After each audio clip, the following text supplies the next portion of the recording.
Hi, this is Annie Grace, and welcome to the Snake and Mind podcast. And today I'm really excited because I am here with Jacqueline, and she is a published author in the Netherlands who has written this amazing book. And Jacqueline, I am not going to be able to pronounce the title, so. Well, I'll say it in Dutch first. It's UnWijnen, which could be, if you do it literally, it would be de-wine or unwind, but then with an E in, so there would be a pun. So, and then in the middle of the glass, it says really happy alcohol free. Oh, that's so cool. That's really neat how you have that pun of unwind, but unwine. I love that. Yeah. That's awesome. So what I'd love to do is kind of just start with your story. So I don't know if you can back us up and just kind of talk through sort of where it all began for you. Where it all began. Well, I have this funny story that on my first birthday, which is December 75, my mother still tells me that my grandfather used to give me little sips of his beer, and I could just barely walk, and I was walking around the table and had my hands on the table, and then everybody thought it was so funny in the 70s that I kept on tripping over. Terrible. So that's where it started. And wow. And was that common? Was your grandfather kind of breaking the rules? No, it's so ridiculous that everybody was still telling the story years later. But, you know, in mid-70s, everybody was smoking inside and it was all funny. And no, it wasn't common to give children alcohol, but it's just, you know, it's funny when people ask me, where did it start? I always tell that story. Yeah. But it started as, basically everybody, all my friends and I did when we were going out at like 16, 17 and just trying things. And I remember when I had my first sip of beer that I just loved that feeling. I loved the feeling. It wasn't that I immediately was hooked and I wanted more and more and more, but I just so remember that warm, fuzzy feeling that I was completely in love with it. And it didn't get big until I was in college. And then we thought it was completely normal to 3 or 4 nights a week, get together, bring 5 or 6 bottles of wine with the 3 or 4 of us, and then just have them and be hungover next day at school. And it just went on and on and on and on. And I became a mother in 2011. Didn't drink during pregnancy, just quit immediately when I found out. There was no trouble in quitting there. But I did know that after breastfeeding, I was going to start again. I did know that. And I did after breastfeeding for half a year. And well, I thought it was completely normal to 3 or 4 days a week, we would put our daughter to bed, take the crystal glasses out, thought it was all so chic and luxurious, and to have lovely wines and drink with the 2 of us, 3 bottles. And be hung over the next day, but, just take it as it is because, hey, you've been drinking, so you feel bad, and that was fine. And then if friends would come over, we would have 7 or 8 bottles with the 4 of us, and one of them would be driving. And we didn't think that much of it because everybody was doing it. So, what's the big deal? Yeah. And then in the summer of 2016, my husband had a heart attack at age 41. He had an angioplasty. The cardiologist never asked us about drinking. He just said, this is from 30 years of smoking and genetics and lots of other factors. And 3 weeks later, the 2 of us went away for a weekend because we thought, we just have to go out. We just have to get out of everything and be together. And all we did for those 3 days was, of course, you can just guess it already, was sit at a terrace and have wine because we had to relax and we had to unwind. And the 3rd day, he was just so sick. And we went to a doctor at that place where we were. And she looked at us. And the way she looked at me and she said, what are you doing to yourselves? That was my moment. And I didn't see it coming, but that was my moment when I thought, it's done. It's done. And then I decided to quit. And I didn't know how long I was going to do it and what I was going to do with it. And if I was eventually going to write a book, it just clicked for me. So that was the moment. I didn't have to force myself into the decision. It just came onto my path. Well, that's really interesting. I feel like for a doctor to kind of have that, it doesn't seem common. Often doctors are, not necessarily bringing that up, but was it very specific to alcohol or was she like, what are you doing just in general? Oh, no. It was specific to alcohol because she said, what have you been doing that he's so sick now? Because he had like a big box of medications and everything, and we didn't think anything of it. Of course we were going to drink because we weren't going to quit that. I mean, hello, that was our thing. That's what we did. And we didn't have one. We had as many as we could have. And of Yep. course his body couldn't deal with any of that. So because of that happening, I said, now it's done. So that was 2.5 years ago. Best decision of my life.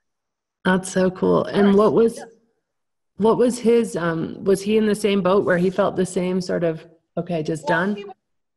He said to me, he said, well, I'm just going to do it less. And I always knew that he could do less, which always irritated me, because sometimes he said, let's just split one bottle when we would go somewhere. And I would be annoyed because I would be like, why are we splitting one bottle? Of course, we're going to have a second one. He's always like, he could have 2 glasses and then quit. And I said, well, you do what you want to do, but this is what I want to do. And I want to stop completely because I don't want to think about what, of course, you always say in your YouTube things and everything. Like, why do I want the stress all week about drinking a little bit? I just want to quit completely. And now I am, we are 2.5 years ahead. And now I'm at a point where I'm like, I don't even want one anymore. Just so happy not having it in my life. That's so cool. Yeah, absolutely. It's just amazing. Yeah. So then after that moment of decision, what did you do next? Well, I counted the days. I remember the first 30 days. I really counted the days. And I watched the movie 28 Days with Sandra Bullock. I don't know if you know that movie. Every day for the first 28 days. And I think in retrospect that it was sort of my therapy.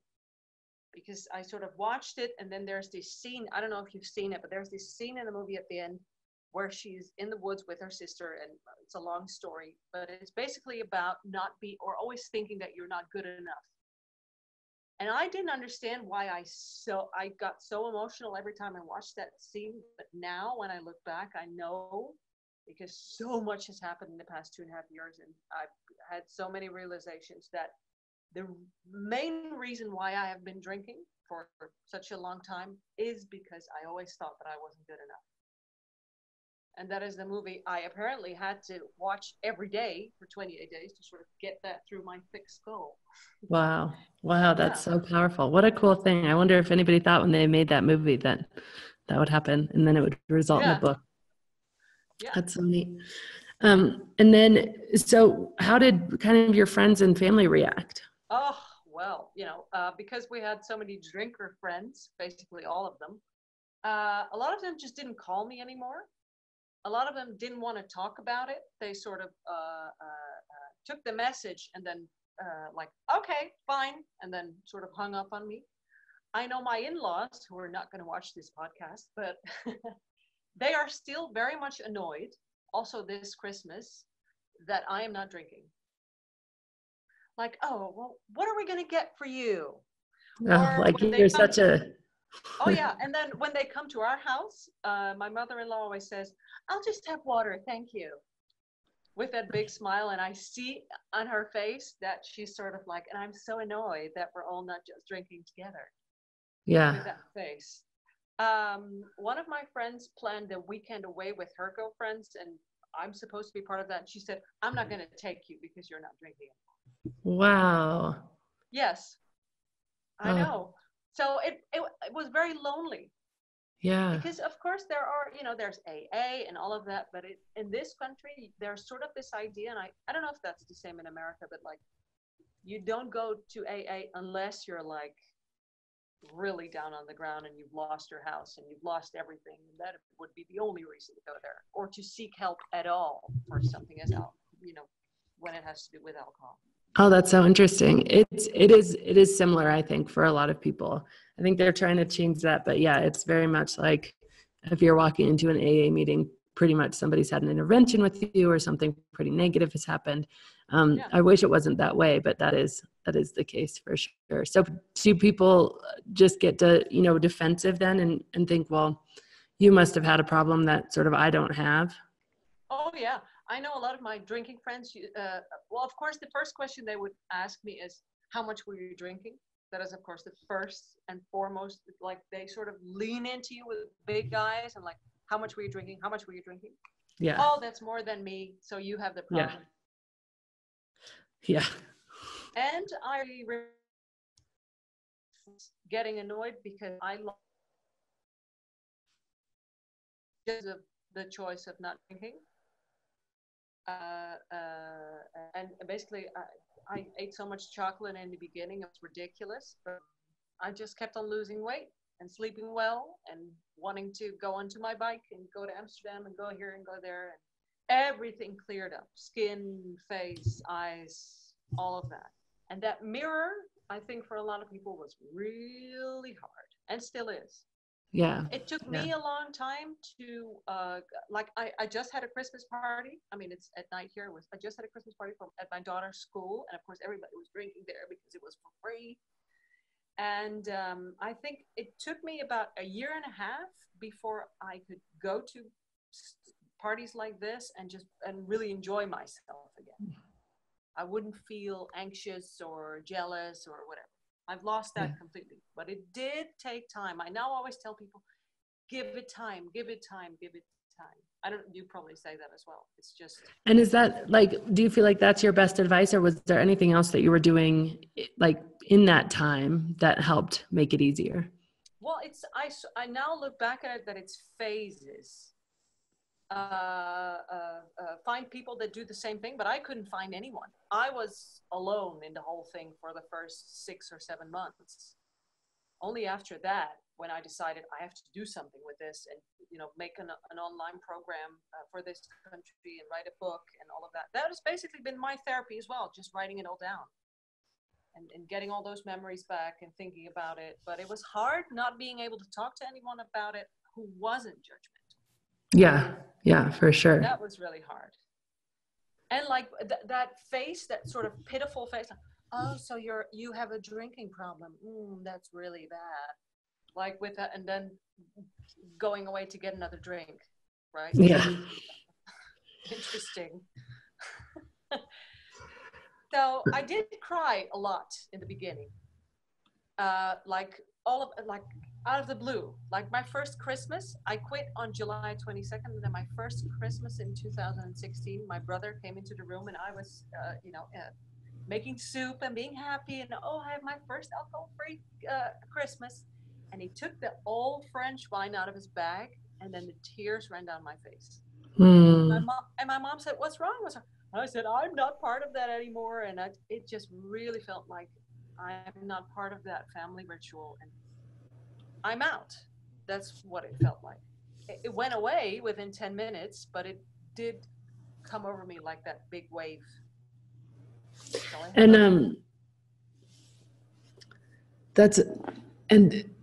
But just, you'd say just time. There was a question I was going to ask you about that specifically.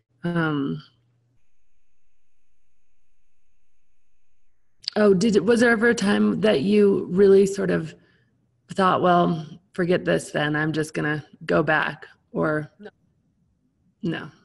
I did have discussions in my head, like, maybe I should do it 6 times a year. Maybe I should do it just every month. And then immediately I would say to myself, that's ridiculous. And I think in the beginning of this year, when I read your book, This Naked Mind, I don't know, there was one of the chapters somewhere in the back where I said, and now I'm over that hill and I say, I am done. It's forever. It's true. No, that's awesome. Gave me that. Yeah. Oh, that's awesome. Yeah. It's like, that's so I don't know cool. which chapter, I'm sorry, I should have prepared better, but there was something in there where I said, yes, that resonates with me. And now I found my freedom. That's amazing. That's really cool. And now having written the book, and then so many Dutch people saying, oh, there's finally something that resonates with me as well, like I can identify with. That's awesome. So how did the book come about? Well, it's my 9th book because I've been writing, I'm a detox and nutrition writer, have been for years. Talking about faking it behind the scenes. Yeah. I was eating my rice cakes, but then, washing them down with Chardonnay, so to say. And so for me, it was normal to have the urge to write a book about it, but it did feel like coming out of a closet. Mm-hmm. Yeah. So it was a big process to say, okay, this is what I'm going to do. But I just had to do it because I figured I have to come out with all my stories about falling off my bike, all my scars, literally everything that happened, all my crazy stories, all the men I took home in my late 20s, everything that was going on, and just come clean and hopefully inspire people. And so that is working out. And And you so have done that for me. So oh, that's I'm so so awesome. happy to be able to tell you now. That's so cool. Yeah. So you had probably, I'm assuming, like a pretty big audience in the detox nutrition area. How did they react? Yes. I only got one email of someone that was really mad, who said, you've been leading me on for years. And I think I had about 500 emails of readers that said, oh my gosh, I'm so happy that you are expressing this, and I don't want to say humanize yourself, but sort of like saying, hey, I'm a woman. I had my struggles. I've had this. This is what happened to me. And so luckily, most of them were like, okay, I'm surprised. But I'm still, I don't want to say fighting, but I'm still, and I'm so fascinated by you having that. There was this post about the label, the alcoholic label, that I'm finding that every day that people want to label you all the time. Like, where are you? Are you just that? Are you just a drinker? Or are you an alcoholic? Or are you this? Or are you that? And people get really sort of nervous when I once said to someone, I don't care if you call me that. I don't care if you don't call me that. Whatever. And that's sort of unnerving for people. Do you Yes, recognize that or hear that? Yeah. for sure. I think that people, actually was on a podcast recently, and the podcast started, I was being interviewed, and the podcast started with, it was for a recovery show. And the podcast started with the woman right before we started recording said, okay, so I'm not going to try to bait you or trap you. And so I'm thinking like, okay, are you sure? And one of her first questions were like, so how long have you been an alcoholic? And I was like, well, I don't call myself an alcoholic. And so we had this whole sort of conversation about it. And I think that obviously is kind of in a more public forum, but certainly I think people get very uncomfortable when they can't put you into a category, because then what do they do with you, and what does your behavior mean about their behavior? So if you're not an alcoholic, but you stop drinking, what does that mean for them? Yeah. And I think the reason it's so scary is because they don't have they can't see the other side of it, right? Like, I remember for me, it was terrifying to think about quitting alcohol, because I felt like it was, the glue holding my whole life together. There's no way I was going to be able to just quit it. Not only did I feel like I would be devastated, but I also feel like I just didn't know how, and I wouldn't be successful because, by the way, I'd been trying to control it and cut back for a long time. And so I just, if somebody, was like, I would have felt, I think that's the thing, is we try to put people in categories in order to, it has nothing to do with the person we're putting in the category. It has everything to do with ourselves, but we're just trying to make ourselves feel safer and more secure. And what you've done is you've introduced like a third person, like not an alcoholic, not an alcoholic, just somebody who decided they would be happier not drinking, just like your book cover says. And that's like, whoa, what do I do with this third person? Yeah, when I just had the book out, I have comments on Facebook. I don't know if you recognize that. People say, with a rope. That is a wonderful book to light the fire with. Stuff like hundreds of comments like that. And the only thing the post said was, it's out now, this book. Wow. Got worked up just by the title. Yeah. I did. I'm going to do it. Sorry. I was just going to say I did something similar right before I published. We came up with 3 or 4 different versions of the cover, and it was just me and DeAndre, who works for me on my team now, but at the time he was actually just a friend. And we came up with 3 or 4 different versions of the cover, and his wife had actually done the illustrations, and they were really beautiful and really cool. And so we put them all out on social media, and we had people vote on them. We're just like, which cover do you like best? I'm writing my first book. And like that post on LinkedIn specifically got 33,000 comments because it ignited such a fight almost. Like people started just, I mean, everything you could imagine just came out because I said, what book cover do you like best? Yeah. Yeah. I know. It was just amazing. And I now got invited to a Dutch talk show who said, you've touched a really, really, really big nerve in this country. And I said, hell yeah. And I'm ready. Let's go. That's so awesome. Exciting. Yeah. That's so cool. There's this whole explosion. It's so nice. I mean, Rebecca Weller, there's Catherine Gray, there's of course you've created so many awesome things. It's like we're all coming out of the. I mean, you've been alcohol free for how long? 4 years. 4 years, and you created A Naked Mind like 3 years ago or 2 years ago, or yep. And it's exploded as well. I mean, you're a worldwide phenomenon. Everybody that comes into my program says, "Have you read Annie Grace?" and done all of that. So you're that's awesome. Famous everywhere. Well, it was cool yesterday. I actually was filming with Good Morning America, which is very cool because it's the largest like show over here, daytime television show. And we actually made mocktails. We filmed at a bar. They filmed at a distillery, which I posted that picture on Instagram, and lots of people are like, why are you at a distillery? This doesn't make any sense. And I was like, well, I think that, I mean, the book is like, it's all about like my next book, The Alcohol Experiment, which is just a 30-day challenge. It's not necessarily quit forever. It's just another place for people to enter the conversation without the scary, am I an alcoholic? Do I have a problem question? But just with the question of like, okay, would my life be better if I didn't drink?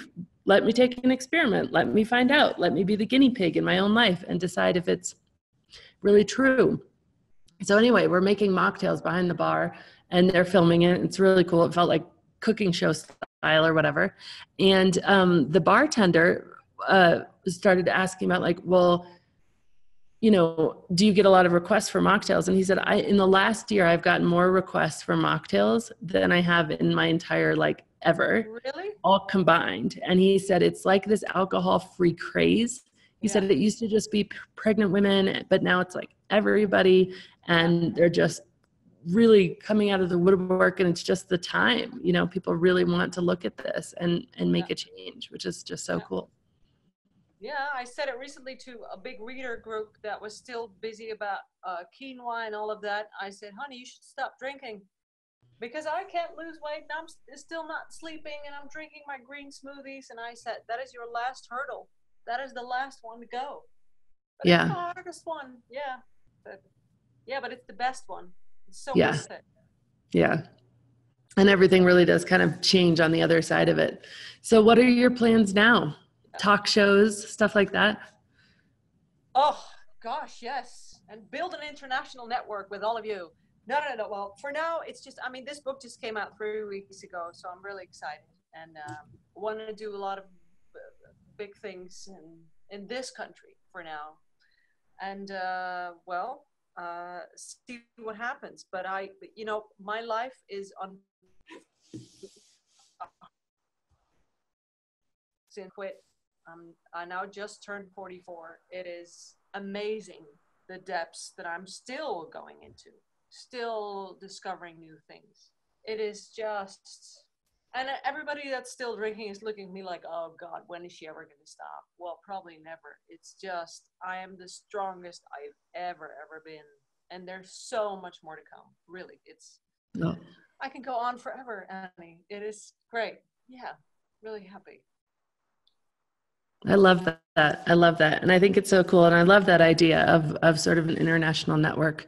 We should really do that somehow. I don't know what that looks like, but that would be really cool. I've been sort of chatting with Catherine Gray. I mean, she's really close to me, but I mean, everybody's busy and all of that. But, so who knows? Because we're all online and we're all doing stuff, and who knows what we can do. We can do anything if we, do it online or combine things or whatever. So that's awesome. That's a great idea. So what I always like, what else do you want to, do you have anything else to add before I sort of ask you the question I always ask?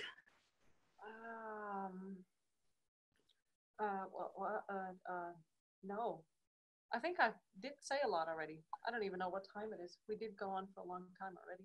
No, but it's Is there been anything awesome. It's been I so left great. out? Oh, what I do want to say is what I find really interesting. I'm now working with 2 psychologists about the effect of quitting on your relationship, on Ooh, your sexual relationship, on your intimacy, on your connection, on everything. Because my husband and I have been together for 10 years and we were drinking for the first 8.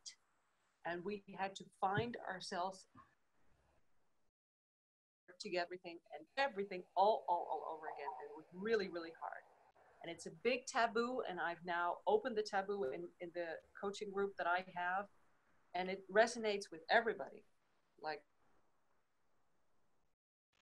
God, yes. And I didn't dare bring it up. They say, on the thing, but it's a big thing. So I'm excited to, to delve into the effect it has, maybe not just on with your spouse, but with, your friends and everything. Really, really interesting. yeah, that's going to be amazing. That's fascinating.